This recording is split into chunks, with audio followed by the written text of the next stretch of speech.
Hello friends, I'm Mrs. Pushpalata Rahul Shinde, lecturer of English from Aryan College of Arts, Commerce and Science, Camp Pune. In HSC Board new syllabus, we have a lesson number 4.1 History of Novel.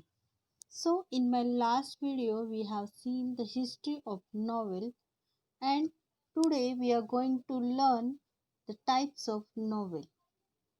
So we'll see the types of novel one by one.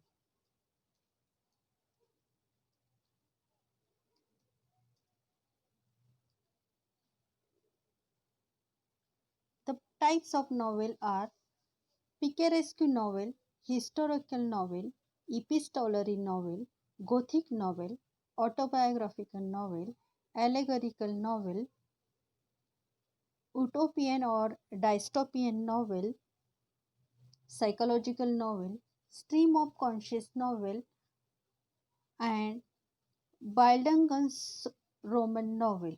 So we'll discuss all the types of novel one by one. First, we'll discuss about the picaresque novel. A picaresque narrative is usually written in first person as an autobiographical account. The main character is often of low character or social class. He or she gets by with wits and rarely designs to hold a job. There is little or no plot. The story is told in series of loosely connected adventures or episodes. There is little, if any, character development in the main character. Once a Picaro, always a Picaro. His or her circumstances many changes, but these rarely result in a change of heart. The Picaro's story is told with the plannings of language or realism. Satire is something a prominent element. The behavior of a picaresque hero or heroine stops just short of criminality. Carefree or immoral rascality positions the picaresque hero as a sympathetic outsider untouched by the false rules of society. So this is the description or the meaning of the picaresque novel. The next type of novel is a historical novel. Historical fiction is a literary genre in which the plot takes place in a setting located in the past. Although the term is commonly used as a synonym for the historical novel, it can also be applied to other types of narrative, including theater, opera, cinema, and television, as well as video games and graphic novels. An essential element of historical fiction is that it is set in the past and pays attention to the manners, social conditions, and other details of the depicted period. Authors also frequently choose to explore notable historical figures in these settings, allowing readers to better understand how these individuals might have responded to their environments. Some subgenres, such as alternative history and historical fantasy, insert speculative or historical elements into a novel. Works of historical fiction are sometimes criticized for lack of authenticity because of readerly criticism or genre expectations for accurate period details.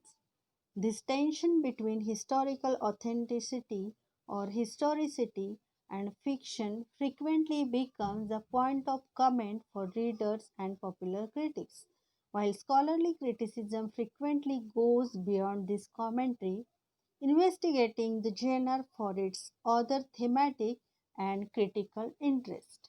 The next type of novel is epistolary novel.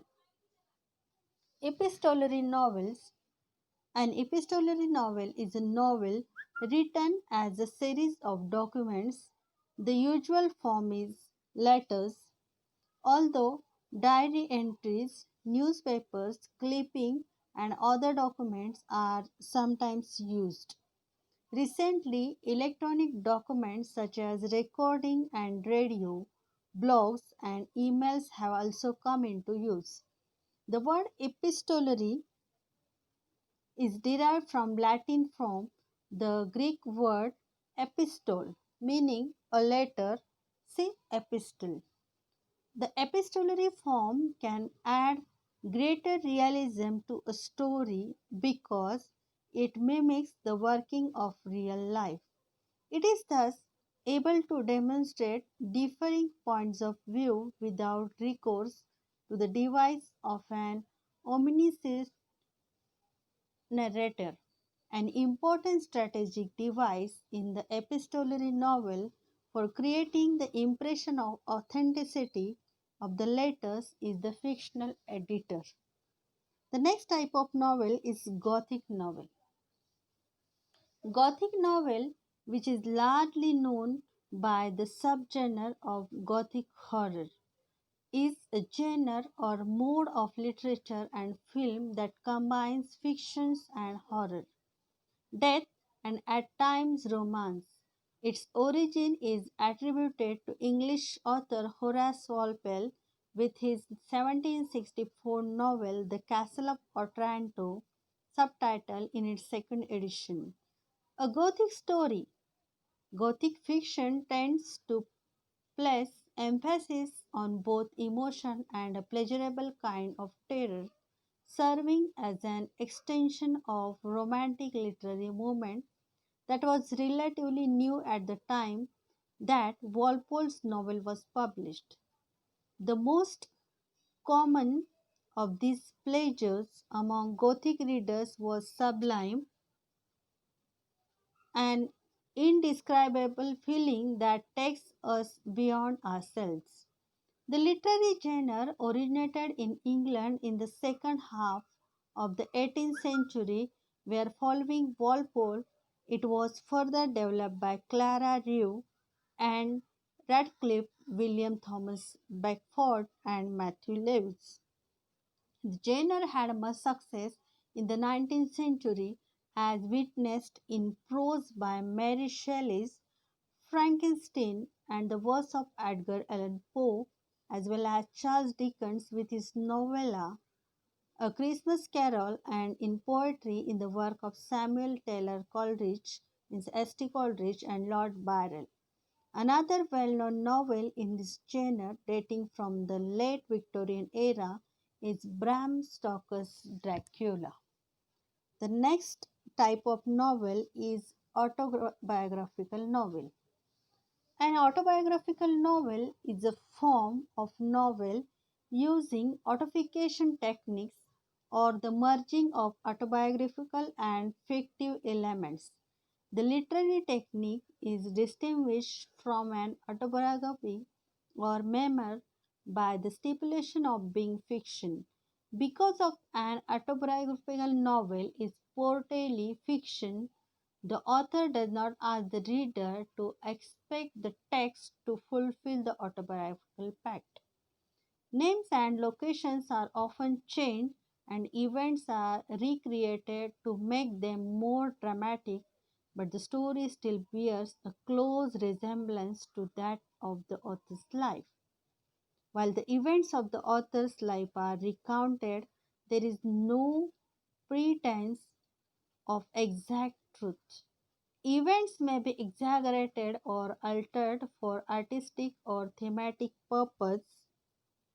Novels that portray setting and or situations with which the author is familiar are not necessarily autobiographical. Neither are novels that include aspects drawn from the author's life as minor plot details. To be considered an autobiographical novel by most standards, there must be a protagonist modeled after the author and a central plot line that mirrors events in his or her life. Novels that do not fully meet these requirements or are further distant from true events are sometimes called semi autobiographical novels. Many novels about intense private experiences such as war, family conflict, or sex are written as autobiographical novels. The next type of novel is allegorical novel. As a literary device, an allegory is a narrative in which a character, place, or event is used to deliver a broader message about real world issues and occurrences. Authors have used allegory throughout history in all forms of arts to illustrate or convey complex ideas and concepts in ways that are comprehensible or striking to its viewers, readers, or listeners. Written and writers and speakers typically use allegories to convey semi-hidden or complex meanings through symbolic figures, actions, imagery, or events which together create the moral, spiritual, or political meaning the author wishes to convey. Many allegories use personification of abstract concepts. The next type of novel is utopian or dystopian novel. The word utopia was first used in direct context by Sir Thomas More in his 1516 work Utopia. The word utopia resembles both the Greek words nobles, out, autopos, and good place, utopos. In his book, which was written in Latin, More sets out a vision of an ideal society. As the title suggests, the work presents an ambiguous and ironic projection of the ideal state. The whimsical nature of the text can be confirmed by the narrator of Utopia's second book, Raphael Hythloday. The Greek root of Hythloday suggests an expert in nonsense. An earlier example of utopian work from classical antiquity is Plato's The Republic, in which he outlines what he sees as the ideal society and its political system. Later examples can be seen in Samuel Johnson's The History of Rasselas, Prince of Abyssinia, and Samuel Butler's Eurehon, which uses an anagram of nowhere as its title. This, like much of the utopian literature, can be seen as satire. Butler inverts illness and crime with punishment for the former and retreatment for the latter. A dystopia is a society characterized by a focus on that which is contrary to the author's ethos, such as many mass poverty, public mistrust, and suspicion. A police state or operations. Most authors of dystopian fiction explore at least one reason why things are that way, often as an analogy for similar issues in the real world. Dystopian literature is used to provide fresh perspectives on problematic social and political practice that might otherwise be taken for granted or considered natural and inevitable. Some dystopias claim to be utopias. Samuel Butler's Airborne can be seen as a dystopia because of the way sick people are punished as criminals while thieves are cured in hospitals, which the inhabitants of Erebon see as natural and right, that mean utopian, as Mock or Voltaire's Candide. The next type of novel is a psychological novel. In literature, psychological Fiction, also psychological realism, is a narrative genre that emphasizes interior characterization and motivation to explore the spiritual, emotional, and mental lives of the characters. The mode of narration examines the reasons for the behaviors of the character which propel the plot and explain the story.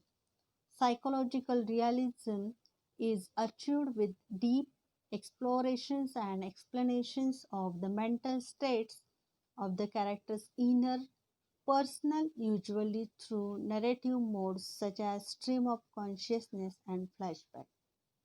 The psychological novel has a rich past in the 17th and 18th century works of Mime de Lafayette, the Abbess Prévost, Samuel Richardson, Jean-Jacques Rousseau, and many others.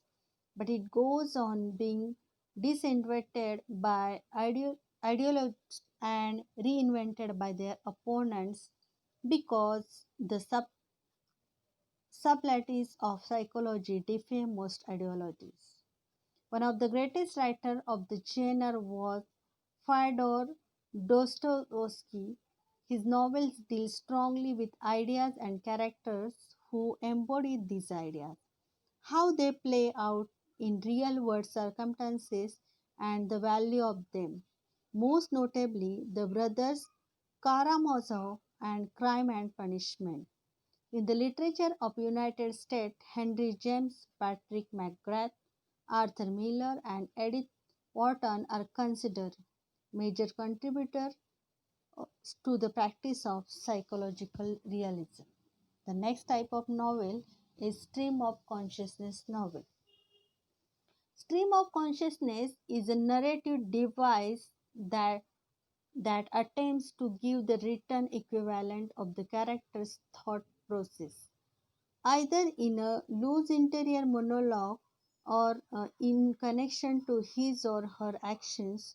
Stream of consciousness writing is usually regarded as a special form of interior monologue and is characterized by associative lives in thought and lacks some or all punctuation.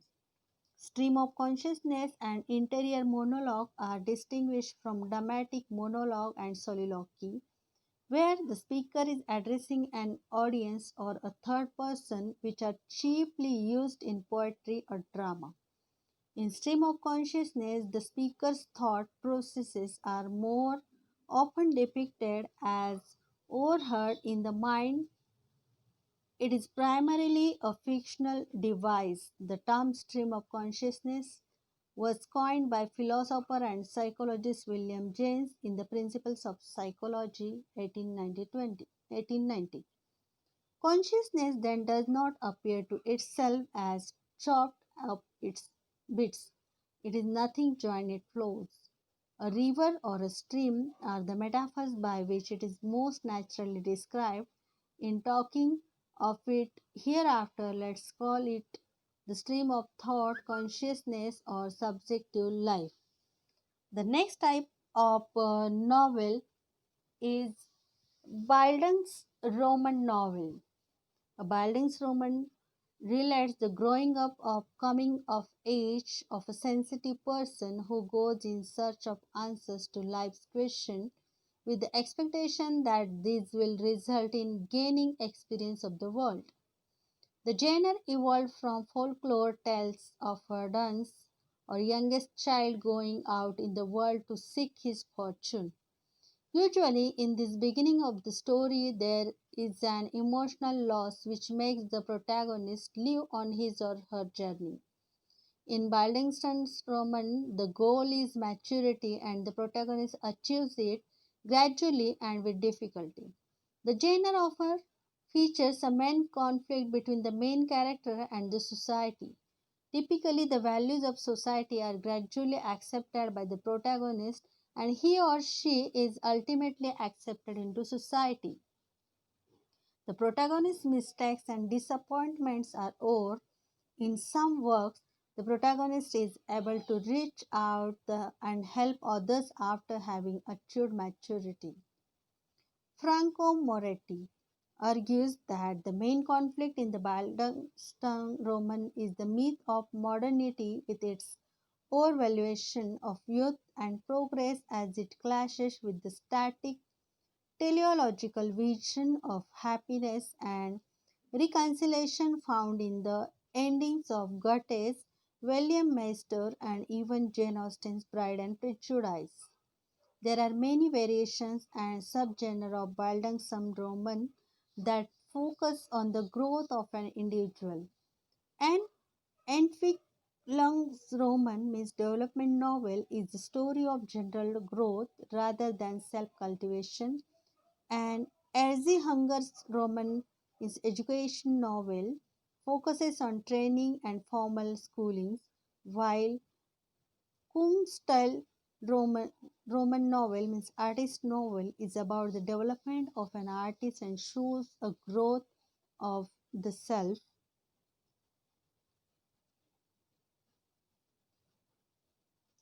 Furthermore, some memories and published journals can be regarded as burdens from Roman, although being predominantly factual. Example: Dharma Booms by Jack Kerouac, The Motorcycle Diaries by Ernesto Che Guevara. The term is also more loosely used to describe coming of age films and relatively worse in other genres. So, friends, in this way, we have discussed the types of novel. Thank you.